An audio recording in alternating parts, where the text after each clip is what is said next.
We are here at Jumera Gulf of Bahrain Resorts and Spa, one of the newest and largest resorts in Bahrain, to meet Mr. Tيبو Debris.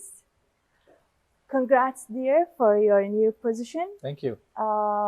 We would like to know more about your previous experiences and like in the hospitality and in the countries that you visited and properties that you worked for.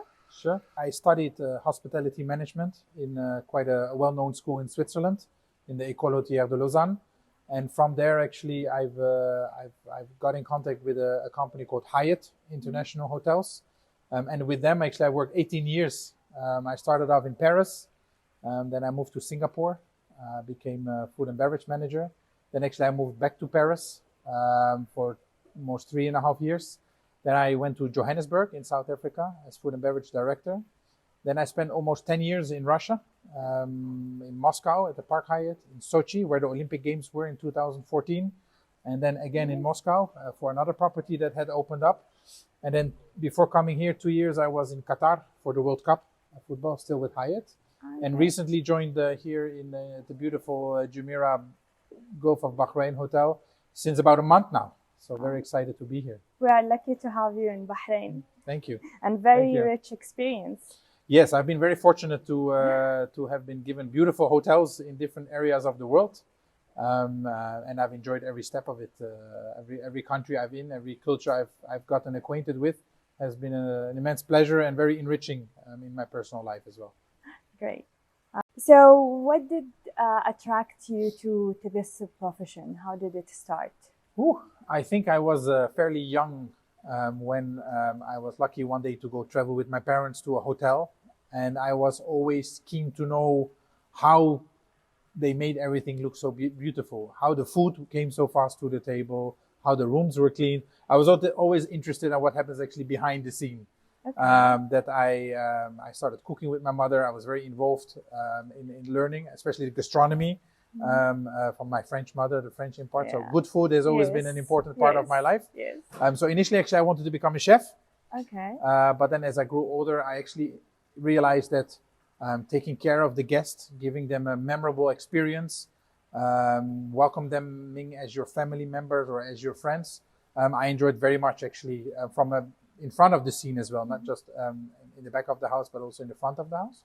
And so I knew at that stage that I wanted to go and work in hotels and one day become a general manager and create great experiences for my guests. Oh, that's good. Yeah. What do you think that makes Bahrain different destination than other destinations that you worked for? First of all, this is my second experience in, let's say, the GCC. So that's a bit new for me as well. I mean, you can't compare the GCC with Russia or Singapore or South Africa or even Paris, right? Yes. It's all very unique and different. But I think Bahrain is a very vibrant community. It's not so large, of course, but and everybody seems to know each other and seem to be linked with each other. And that has its advantages. I'm sure it has some disadvantages as well. But I must say I'm here now for about a month. So far, I'm very happy and very comfortable getting to know people. What I like a lot here in Bahrain is that there is a nice integration between the local Bahrainis and the expats. Let's say the foreigners who come here and work and live. I've met many expats that have been living here for 10, 15, 20, 30 years, which is, of course, a great sign of how nice it is to live here. And I hope to discover more and more about Bahrain the longer I get to stay here in the country. What do you think about the location of the resort? How does it contribute to like with the tourist? Sure. Well, I've noticed that for the local community, it looks like we are on the other side of the world. But I feel it's only about a 35-minute drive from city center. I've had the unfortunate experience of standing in traffic a few times also in Bahrain, which is taking me longer from Hamala or Sar to go towards Amouage or something. So in terms of timing wise, I don't think there's much difference. It's more psychological distance that you're actually driving to come here. But I think, and if you look outside and if you explore our resort, we are in an exclusive, beautiful part of Bahrain. I think we have one of the most pristine beaches here in Bahrain. Yes. Our water is absolutely emerald, crystal clear. Yes. So it goes both ways. It has advantages, and obviously it is a little drive, but I think once you get here, it is worth every single minute you were sitting in the car. We are a resort and a spa, right? We are not a business hotel. Yeah. And I think here, if you want to disconnect a little bit from the bustle of the city, if you want to really take some private time, work on your personal well-being, on your mental wellness, on spending quality time with your family, on spending a romantic weekend with your loved one, I think this is an absolutely stunning spot to be in Bahrain. I think it needs a little bit more development around. Yes. I agree with you. There is, of course, lots of plans in place to develop around the hotel, which will only enhance the attractiveness of this area. But I think our location is very unique, and it's absolutely stunning. Stunning location here. To be honest, I cannot agree more. I feel it's escape. Yeah, exactly. Yeah. It's an escape from your perhaps daily routine. It's an escape from the traffic jams. It's an escape from your office. Exactly. And really, you can completely disconnect here and focus really on, as I said, your own well-being, your mental strength, family time. Really, it's like a little wellness bubble we are creating here. Yes. Yeah. So, do you have a special marketing plan that you put in mind when you joined here? It's something I'm looking at actually. As I'm here now for about a month. Obviously, our marketing strategy will be key on driving the business forward over the next few years. I think what we're trying to establish is to really see where we can be very different than the other hotels in Bahrain or close by. There are some other resorts, of course, in Saudi as well that we need to consider. But we really want to create, I think, moving forward, something that is really different, something unique. I keep mentioning well-being, wellness. I think this is going to be a big focus of us moving forward. And funny-wise, it's not only for us here in Bahrain, but Jemira Global is also re-looking at their strategy for well-being, their spa, other treatments, etc. And that's something we will enhance here as well in our resort. So I think that will become a big part of our marketing strategy. Is this everything has to do with wellness, well-being, mental wealth, all these kind of aspects. Ramadan is coming soon, and I know for most of like the services that the hotels and resorts offering, it won't be like an attraction for the tourists and the locals, of course. So, what's the special plans for Ramadan? So for Ramadan, obviously, it's a slightly different situation for the whole industry than the other 11 months of the year, let's say. But I think there is still lots of opportunities to look at. Again, I go back to the disconnecting from your daily life, our wellness offer, our beach and leisure facilities. I think for European travelers who have a week of holiday during this period, often, right? Their spring holidays. We will be a great location to come to for a week and enjoy family time. We will keep all our facilities open and we will still provide some meals in an enclosed area. And then, of course, it's to try and what we are now finalizing is our offer for the evenings, for the iftar, for the ghabba. If I say it, it is very, very. By the way, it's not only like the foreigners doesn't know about it.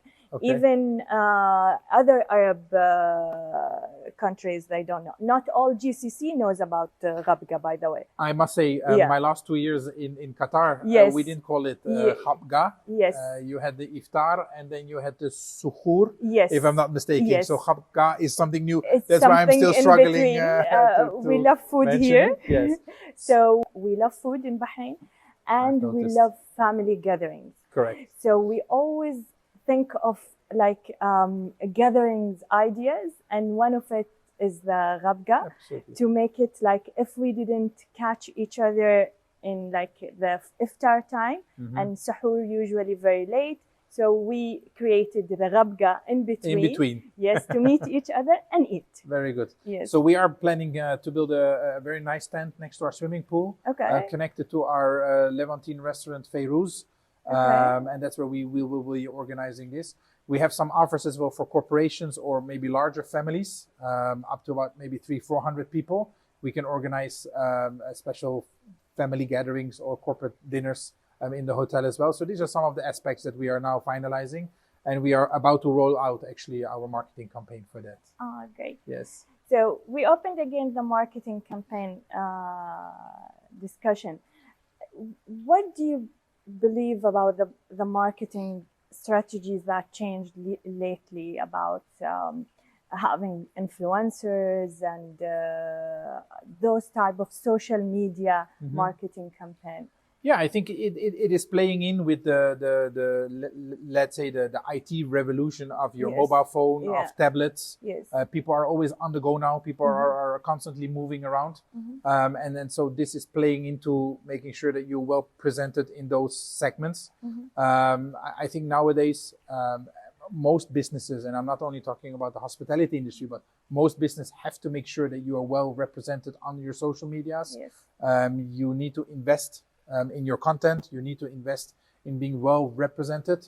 The bloggers and influencers and vloggers and this whole segment is something we need. And I think, as I said, a lot of other industries need as well. Of course, you need to be very careful. Does the influencer or the blogger reflect your own image that you want to pursue? Yes. Does the blogger representative have a good following? Is there good engagement? I mean, it's not just about the number of likes or followers. It's also about the engagement. Yes. How well can this influencer or blogger represent a story or our image? I think those are some things we take very seriously before we proceed.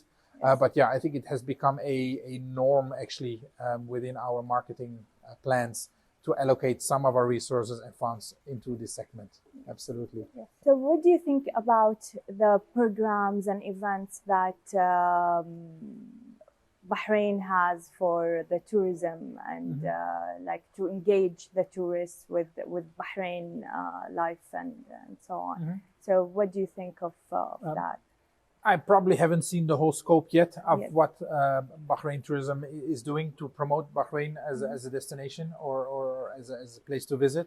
Obviously, there is your big events. I mean, I know there was like a special end of year winter wonderland creation a bit more in Manama city center. I believe also there's a festival about culture has happened and will be again. I think it will end in April. And in April, like, So I think these are some very good initiatives that we definitely need, of course, to drive more demand.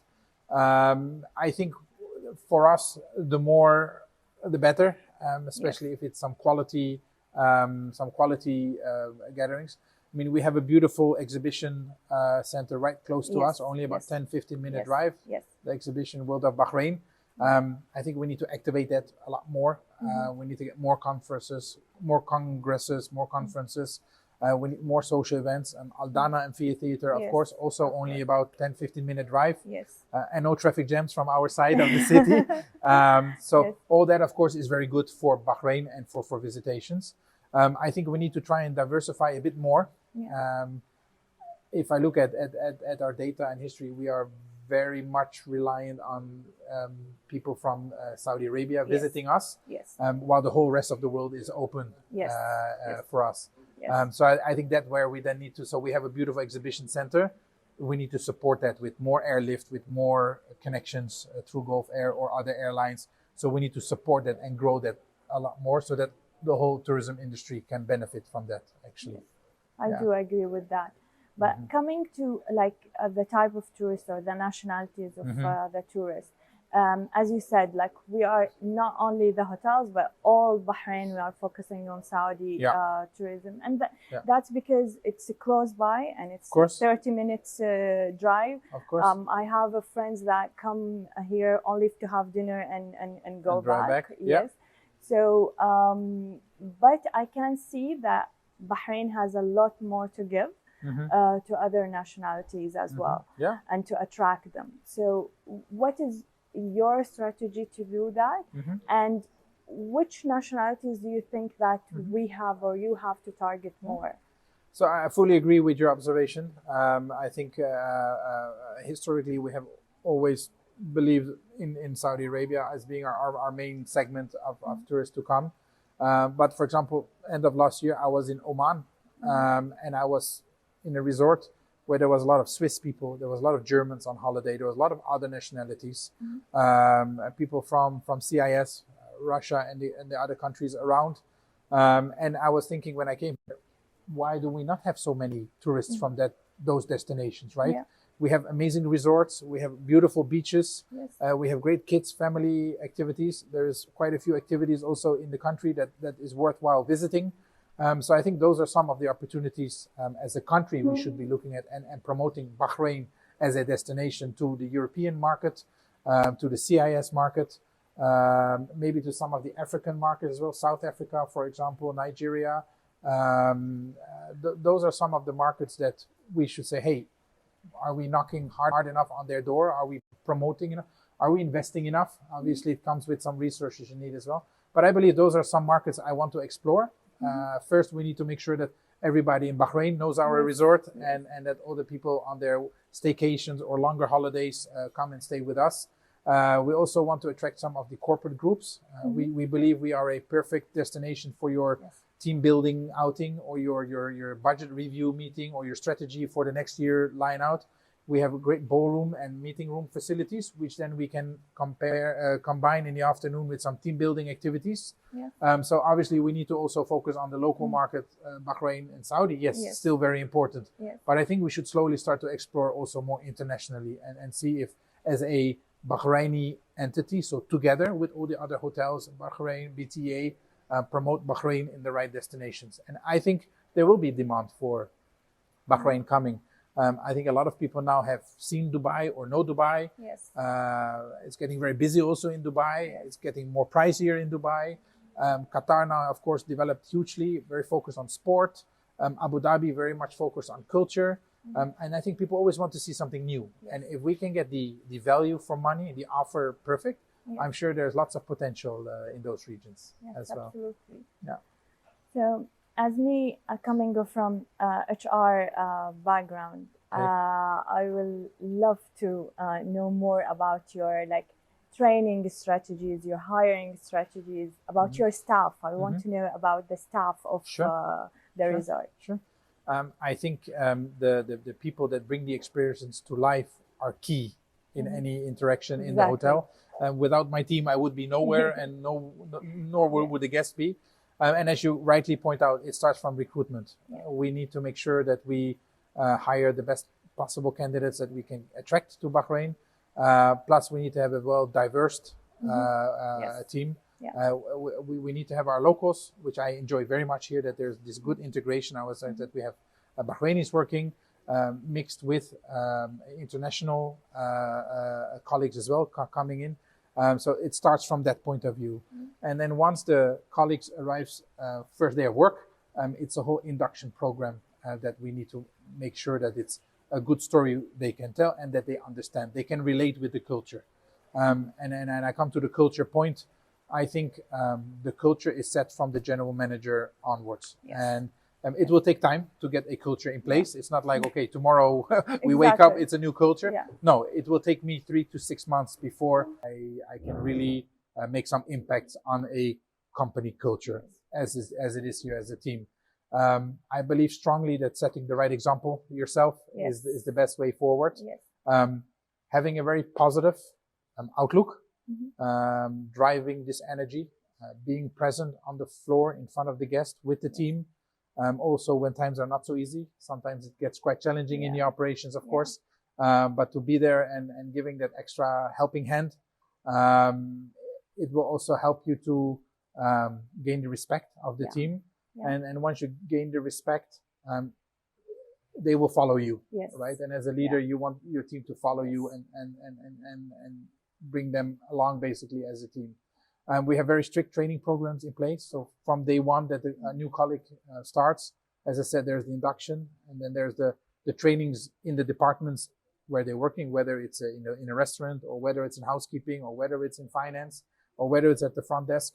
We have very strict training programs, which each colleague will go through. And then obviously there is a continuously monitoring by the supervisor, by the managers of those departments to ensure that we are applying all the things that we have actually learned. We have ongoing trainings in our learning and development program as well, even for our senior management. So if they want to do, for example, some hospitality courses in Cornell, there's options also to apply for that. So these are all tools we put in place and then implement to make sure that we give our colleagues the best tools and resources needed for them to be able to do their job up to the best capabilities, actually. That's great. And again, as an HR, I'm admired to your leadership style. Sounds easy. It's not so easy to do. No. It takes time. Yes. It's not easy, but the right leader can do it. And correct. The first thing you already have it is the belief that you can do it, and you have it, and I'm sure you will achieve that. No, it's the goal, absolutely. Okay. So, what is your vision about the tourism in Bahrain and in GCC as a whole in the coming, let's say, 5 years? So as we briefly mentioned already, I think Bahrain needs to find new markets to come, for new tourism to come here, as well as conferences and congresses, business. We have this beautiful exhibition, World of Bahrain. All these need to be activated, need to be brought to life and really start, become known around the world as a destination. I think for the whole GCC, including Saudi, of course, there's huge investment going into tourism. A lot of these countries are now moving away from the traditional market incomes as oil, gas, and they have understood the importance of diversifying and going into sustainability, into tourism, etc. So you see Saudi, who's heavily investing. Qatar has heavily invested before the World Cup the last 5-10 years. Dubai has always been on the forefront of that, and I think Bahrain needs to find its position in that, and it's not an easy job. We need to find either a distinct differentiation whereby we can say, okay, we are very different, but we add value to people traveling to the GCC. I think as a region, as a GCC region, we should put ourselves on the map.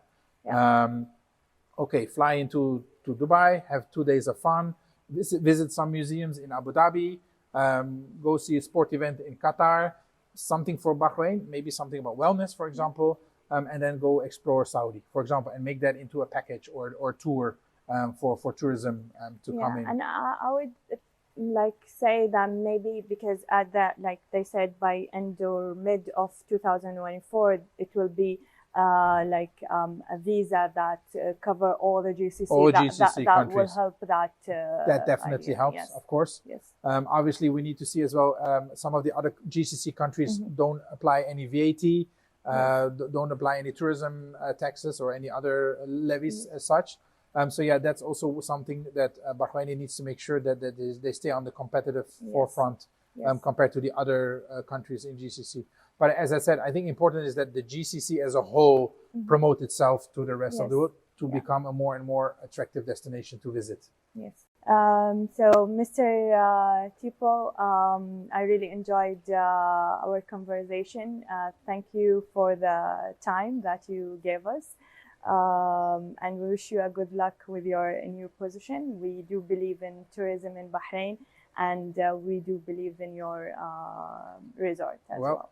Dua, thank you very much for coming to Jemira Gulf of Bahrain Resort and Spa. We look forward to welcoming you and anybody else over the next months and years to come and enjoy a beautiful resort. And thank you very much for today. Thanks thank a you. lot.